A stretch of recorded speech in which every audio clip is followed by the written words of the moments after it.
Hey guys, welcome to the Believe It or Not podcast. I'm Damien and this is Trevor. Hey. And we just wanted to tell you we are not experts in any of this. Not at all. This is all off the dome and off the net. Slogan of the year. Off the dome, off the net. Also, we're going to swear a little bit. Sounds like my basketball career. I got hymns here. Get them while they're holy. Fresh from God's brain to your mouth. He's God here in this radio station. Smite me! Almighty smiter! The Bible is black and white. I have such doubts. Get out of here, devil! I'm a God. I'm not the God. I don't think. And you will know my name is the Lord! We're on a mission from God. Hey everybody, and welcome to Believe It or Not. I'm Damien Depping. And I'm Trevor Pullman. Drinking that water. Drinking that water, staying hydrated for you. Damien. Yeah. How you doing? I'm good. Good. How are you? I'm good. Oh, that's good. Yeah. Can't complain. Wish I had more money. Oh, yeah. Money? Let's talk about that today. Oh, we're going to talk about big dollar bills. We're going to talk about big dollar bills. Okay. Are you familiar with... word it this way. If you were to guess where Jesus stood on whether we should be rich or poor, yep, or in between, where would you say he kind of leaned? I feel he was probably on having less money. Yeah, I think more money. I feel like there was a verse in the Bible about that said it's easier for a rich man to go through the eye of a needle. Sorry, it's easier for a camel to go through the eye of a needle than it is for a rich man to enter the kingdom of heaven. Okay. And then... if you grind down the camel into camel thread... That's true. Yeah.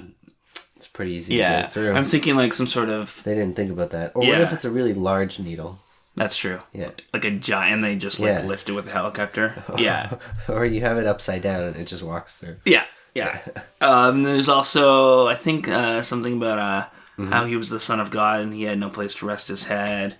And I think there was a number of other verses kind of saying it's cool to be poor. If he was rich, he would have been able to. Yeah, exactly. So, and in the do you know the Beatitudes? No. Okay, well, there's Beatitudes in the Sermon on the Mount, I believe. Uh-huh. He says, blessed are the poor, for they will inherit the kingdom of heaven. Right, yeah, okay, I've heard about that, yeah. Then come along the prosperity gospel, or prosperity ministries. Live long and prosper. Live long and prosper. What do you think the prosperity gospel is?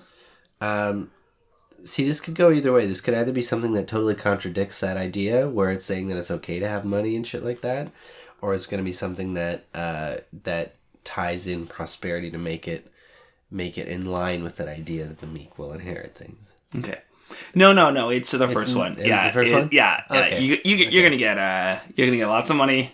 And it's going to be on earth. It's not a richly reward or a heavenly reward. It's earthly. You got lots of cash. Okay, cool. And so basically what they're saying is you got to say the right words. You got to spend money on the right things. And then God will bless you with prosperity.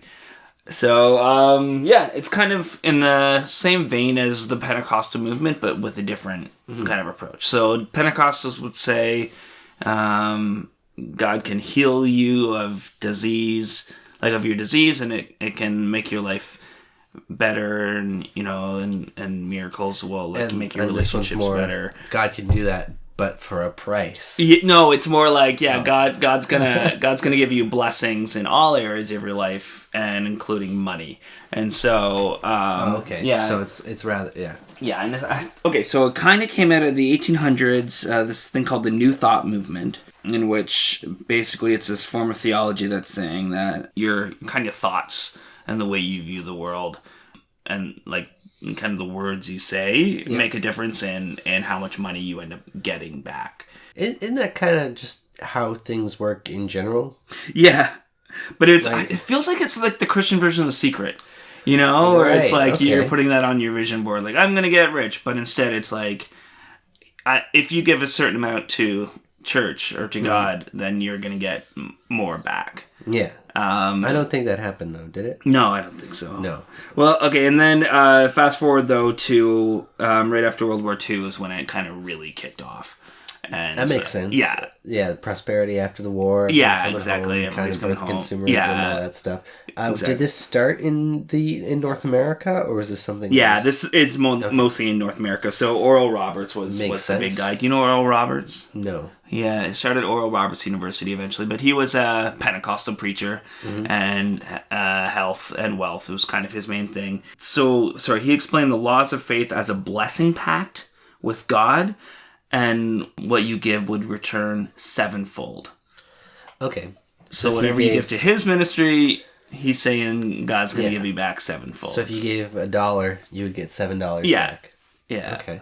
It's not a bad investment. Yeah, not too bad at all. It's weird. I remember I knew somebody who would say stuff like they didn't think they would be able to afford to give tithes to God or whatever, but they felt that they had to do it, and they weren't sure how they were going to pay for groceries, and then all of a sudden they got groceries given to them, or there was a sale at the grocery store that they weren't expecting, or like some sort of. So it's a little bit of that, like just you trust God to provide for you and kind of give you what you need, as long as you what first I find give funny him. about that is just it's also one of those things where it seems to be you take the coincidental things that happen as signs from God, but every other day when those happen, it doesn't really matter. Exactly. Yeah. It's just there just happened to be a sale. There's always sales. Yeah, exactly. There's always sales at the store. Yeah, I remember one person was telling me that God answered their prayer after they gave money to a church because they went into the grocery store and steaks were 50% off because they were expiring that day. And it's like that's just a thing grocery stores. It's just cheap meat. Do like you could get. There's so many other cuts of meat. That Yeah. you could get much cheaper. And would last a lot longer. Exactly. For your family. So I don't. Yeah.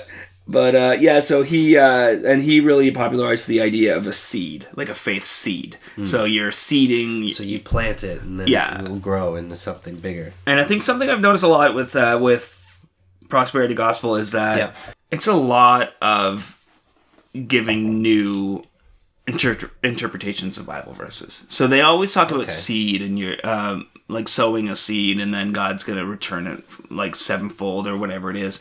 But if you read that part in the Bible, it's a parable, and it's obviously talking about sharing the gospel of Christ. Right. So the seed is like the idea you place in somebody's mind, like, hey, this is the good news of Christ. But they just interpret it as money you give to the church. And there's a bunch of different monetize it then. Yeah. And there's the word talent comes from a Bible like parable where it talks about talents, which was a form of money, where these certain people were given a certain amount of money, and one person like buried it in a field, another person invested it, and another person did something or whatever, and the person who buried it and did nothing with it was punished or whatever, and the people that invested it were rewarded. And it's obviously a parable about what to do with gifts that you have, like like you're good at you have a certain skill set and not wasting it, or like serving. You can build good houses. Yeah, exactly. And then if you don't, then you're a jerk. Yeah, exactly. Okay. And so, but they just turn around and make it's like, no, it's literally about investing money, but in God. Okay. Yeah. So I can see how this is a very American movement. Oh yeah, very much so. Yeah. And then so there's another guy called A. Allen. He was a big proponent of this, and he's one of the first ones that started selling like merchandise. Okay. So he would sell like prayer cloths that he prayed over. And so you would give him money, and then you'd get this like cloth. It's usually like donations. Like you'd give donations to the church. If you give a certain amount, then you get this cloth in the mail that he's prayed over. Wow. Or shavings from like the revival tent. They would sell parts of revival tents. Oh. As like, you can get part of this blessing too. Mm-hmm. And so did this end up leading into like the whole like mega church thing and all that stuff? Exactly. So those big evangelical preachers with their television shows. Yeah. Mm. Yeah. And then because in the 60s is when it really took off with televangelists. Yes. And what better way, like what better form of theology to use than this prosperity gospel? Because it just encourages like, you're just continually asking people for money. And then if you get rich in the process, it's easy to just say, "Oh, God blessed me." Yeah. Like, that's why I'm rich. It's because God blessed me because I followed his commandments about prosperity. And if you do it, if you also do these things, then you'll also get rich like that. So, oh, boy. Yeah. Do you know who Jim Baker was? I've heard of Jim Baker, yeah. Yeah, so he was kind of a proponent of this. Jim and Tammy Faye Baker. Yep. They actually went to jail for it, though. Or he went to jail for it. She not so much. But they were big into like, donate to us and we'll, give this much back or you'll get this much back from God. And then CBN, the television network that they were on, also had big controversies with that too. Yeah. And there's actually a clip I've heard of, what's her name? Croach, I think is her last name, but she's like talking about, she's like, I see these women and they have their little grocery money and you're going to go out and buy your grocery money, but I want you to take that and I want you to give that as a seed for God. Yeah. Yeah. So it's really feeding on this kind of desire. It's a very predatory kind of way to do it seems so contradictory to what the ideas behind it are. My grandmother actually worked at a mail-out center for that kind of same thing. Oh, really? Yeah. Where they'd be asking people, it's like, oh, we need to fix the boiler or something.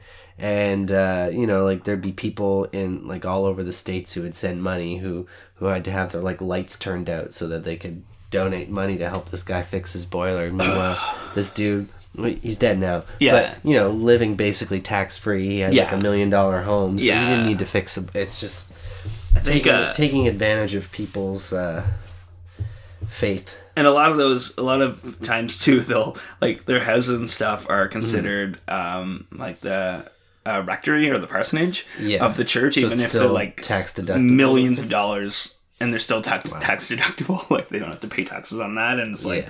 Yeah, like gets deducted from their income, so they can pay less taxes on their income, and I don't mind if you have $1 million and you're like that, but just be honest about it. Yeah, exactly. Just say, it's like, we're trying to spread the word of God, and I want to be rich. Yeah, exactly.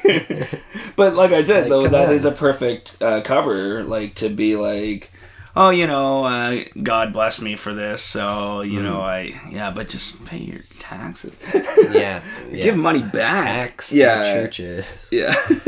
I know another one at that time, Jimmy Swaggart. Was he part of the same kind of idea? Yeah, I think so. I think he was more on the health side of it, as opposed to the health and wealth, but I think he was, kind of that way too. Mm-hmm. I remember once I saw a guy when I was younger who said he was a miracle seller, a faith healer, that's the one.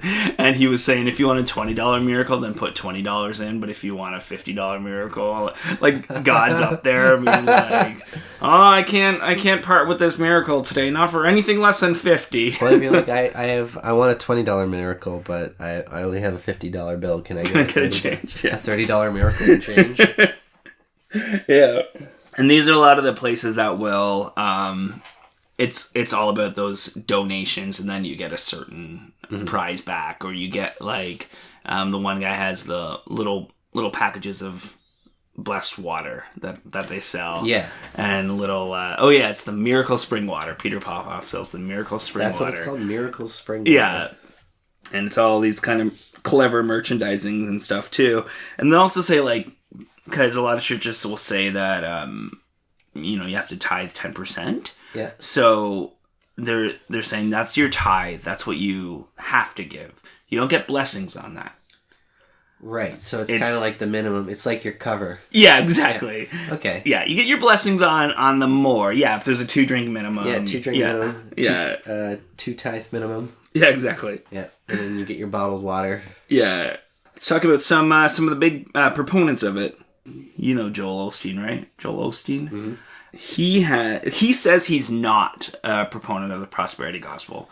Okay. Because he says that he doesn't preach about money, and he's preaching about just overall blessings in your life. Right. So he's saying he doesn't really kind of like disguise it and everything. Yeah, I think it is. Like, I still consider him part of the prosperity gospel because he does do all the same things as the rest of them. It's just that he he says like he's selling better relationships and just a better, more full, blessed life. So it's kind of like not really the same as saying you're going to get rich. Different kind of prosperity. Yeah. But you're still selling it. Yeah, exactly. Yeah. And he has a net worth of $40 to $60 million.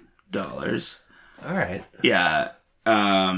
He has a 1,700 square foot home. Do you remember what happened in Houston? The controversy around that? No. What So they have their big, like, stadium-sized mega church, and everybody was asking him why he wasn't opening his doors. Oh yes, to let people in. I remember that. And then he said that it was flooded and he couldn't. And they showed video of somebody walking through and showing like that it was flooded downstairs and stuff. And then it turned out that they were just in a different venue. It wasn't even the same He was venue. just trying to save face. Wow. And then eventually they did let people in after they got a lot of pushback. But you know. I just don't like when people see someone like that with a multi-million-dollar house net worth. Yeah. You think they'd be a little more like, wait a minute, Yeah.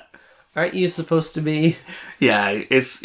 Or is it more kind of like that's something that you aspire to? It's like, oh, this is someone who did this and followed this, therefore he has that stuff. Yeah, And that's we exactly what wanna they're be saying, like him. and that we can all be like him, and Yeah. which is pretty convenient. It's kind of like a weird form of like idolization, though. Yeah, too. it is. Which Yeah. This is not at all on topic, but I was listening to this one thing, and they mentioned that in the Ten Commandments, it says you're not supposed to make graven images. Yep.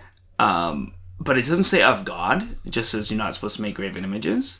Okay. So, which means that all those monuments that people are trying to get put up of the Ten Commandments are breaking the Ten Commandments. Oh, that's pretty interesting. So that's pretty funny. But another guy... Oh, sorry. That always just makes me think of that Stephen Colbert segment that he did where they were trying to get it put up, and he asked the senator trying to get the Ten Commandments put up to name the Ten Commandments, and he couldn't do it. Yeah, that was so good. Yeah. Creflo Dollar is another one. Creflo Dollar? Yeah, isn't that the best name for one of these guys? Like, he actually has dollar in his name. He was in 2014, he made a lot of news because his jet got really old, so he was like holding fundraisers and asking To for get a a new donation jet. to get a new jet. He wanted a $60 million jet. Wow. That was the fastest jet that a civilian could own in the world, and he said he needed it for his ministry and was asking for a minimum donation from everybody in his congregation for at least $300 specifically for the jet. What did he need the jet for? Ministry, flying around. Okay, did he make the money? Yeah. So it made the news. Everybody was like outraged at him, and he's like, Yeah. "No, I'm sorry. You know, I really feel like I need this for the ministry. But if you guys don't, if everybody thinks that this is wrong, I'll take it down." And then so he said he wasn't fundraising for it anymore, but there was still a spot on his website to donate it, and they made the money in 7 months. Wow. Oh man. Yeah, he has he's never revealed his salary. There's an organization, I forget what they're called, like Ministry Watch or something like that. I think that might be it, that reports on these sketchy guys, and they give him an F rating for transparency because he just will not reveal Well, I mean, anything. if you don't reveal anything and then you're crowdsourcing for a private jet, then exactly. I can see why you fail the grade on that. Yeah, I think they're a Christian like watchdog organization that kind of watching their own like yeah. But he has 2 Rolls Royce, that private jet we talked about, $1 million home in Atlanta, a $2.5 million home in Demorest, New Jersey, and he had a home in Manhattan that he bought for $2.5 million in 2006, but sold it for $3.75 million in 2012. So he's doing all right. Well, Yeah, God's really blessed him. Yeah, that's good. Yeah. That's nice. It's good to hear. Kenneth Copeland is another one. He's been around for a long time. He has, let's see, a 1,500-acre campus equipped with a church, a private airstrip, a hangar for the ministry's $17.5 million jet, and another aircraft. and a $6 million church-owned lakefront mansion. Okay. Yeah. I like how all these giant churches have their own, like, airlines and stuff. Yeah. It's just like, how often are you flying about? Yeah, exactly. Really why is this necessary? I think, they said it was for tax reasons. They claim it's only for ministry-related things. Yeah. But reporters have, like, caught up with them using it to go golfing and things like that, like, because they want to go golfing in Scotland or whatever. Yeah. Like, okay. Yeah, so the whole family uses it for just going out, having fun. And yeah. I mean, wouldn't you if you had Yeah, one? exactly. So, can't fault him there. Yeah. I couldn't find a lot about Paula White, but I think I'm going to put a link if I find the video. Somebody did a really good video about Paula White. I think it was John Oliver. But she's kind of the president, like Donald Trump's go-to person. Right, She's yes. always standing right behind him. Mm-hmm.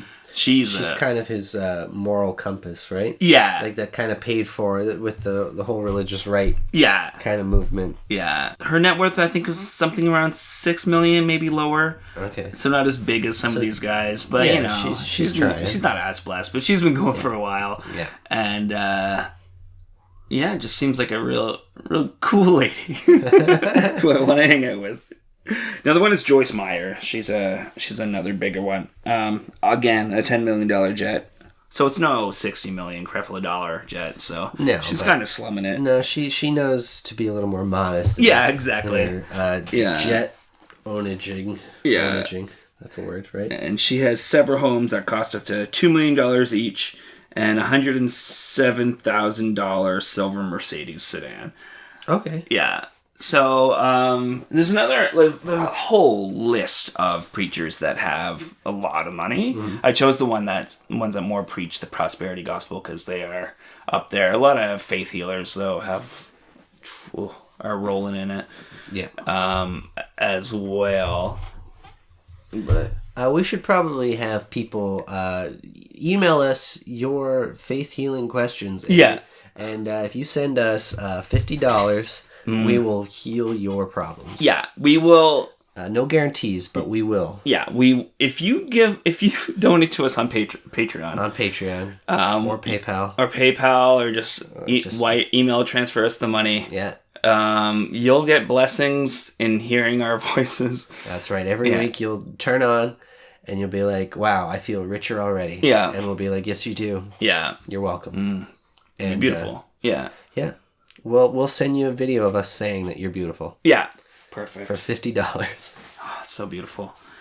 And do you have any other questions about the prosperity gospel? It seems pretty straightforward. Kind of like built out of that whole post-war era where I think it also comes back to the whole American dream thing, like everyone is a former millionaire who's just about to be a millionaire again. Exactly. Kind of thing. Yeah. The whole idea that prosperity is just around the corner. Yeah. Just if they play their cards right. Yeah.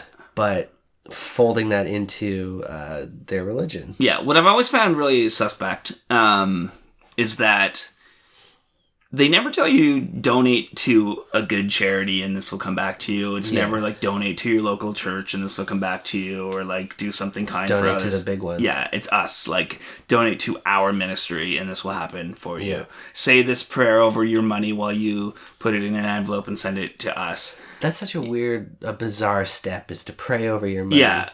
Before you send it. Yeah, it's like, were you watching that video about the sea monkeys with us? I think I might have. Okay, so with sea monkeys, they have two packets. The first one is a conditioner that makes it so that it gets your water ready and you have to let that sit for 24 hours. And the second one is the seeds, or the eggs, and when you put that in, you watch them grow. But really what it is the first one is the eggs. And they take 24 hours. The second one is a dye that makes it so you can see them, so that it feels like you have instant things. So just because, there's a bit of a razzmatazz about it, a bit of a show in there. I think that's part of it too, is it makes you feel like you're doing something and you're I should also point out that most mainline churches consider prosperity gospel heresy. I can understand Yeah. that. And, I mean, that's good that they do. Yeah, so, like, I think Rick Warren is one of the biggest pastors who are against it, and there's a bunch of other big name pastors it who... definitely seems very contradictory, too. Yeah. I got in a discussion once with Jim Bakker's son. We talked for about an hour over Twitter Messenger. We follow each other on Twitter. And he's a nice guy. Like, he's actually a really super nice guy. But for a while, I wouldn't criticize Jim Bakker because I didn't want, like, a guy I kind of know from one conversation to be like, oh, this guy's making fun of my dad. But you can't not make fun of Jim Bakker. Yeah. Like, that guy's messed up. Yeah. He's more end timesy now than he was. Like, he was prosperity gospel, and now he's more like end times. Seems like a logical evolution. Yeah. Yeah. Yeah. So I think with no further ado, Christian rock lyric of the week. What? Can't you see you're not making Christianity better? You're just making rock and roll worse. Is the lyric today, Trev? Okay. This is from a song that's a Christian parody of Macklemore's Thrift Shop. Okay. And it goes, I'm gonna go to church. Oh no, wait. Let me just pull it up here because I don't want to. Do they say? Oh no, wait. Let me pull it up. Yeah, they say. They're like, well, wait a sec. I should get this right. Wait a minute. Actually, let's get this right. I'm gonna go to church. Only 20 minutes till the service. I saved a puppy. I'm gonna tithe my money. I'm an awesome Christian. Okay. Yeah, it's just a beautiful song. You ever go down that path of watching Christian parodies of popular songs? I haven't. No. Some good ones. I probably should. That might be my homework for next week. Yeah, your homework for next week. Oh, we watch Forgive Me. Okay. The parody of CeeLo Green's Forget You. Oh, it's Forgive You. The parody of Forget You or Fuck You. Yeah, my favorite line is, I'm driving around undeserving of love. See you go around town undeserving of love. And I was always like, that's super sad. Why do you think you don't deserve love, buddy? Is that... You deserve love. Just because you're a Christian parody artist doesn't mean you don't deserve love. Well, you know? I don't know. Maybe I'm wrong. Maybe. I don't know this person, so... That's true. Who knows? Yeah. So that was the prosperity gospel in, about 20 minutes. Hey, that's all we need in this show is we believe it very, very quickly. Yeah. We give you the quick rundown, and we try and learn a few things, and hopefully you did too. Yeah. Thanks, guys. And if you got more, check it out at your local library. Yeah. Or the internet. Bye. Bye. Work, Sky Moon.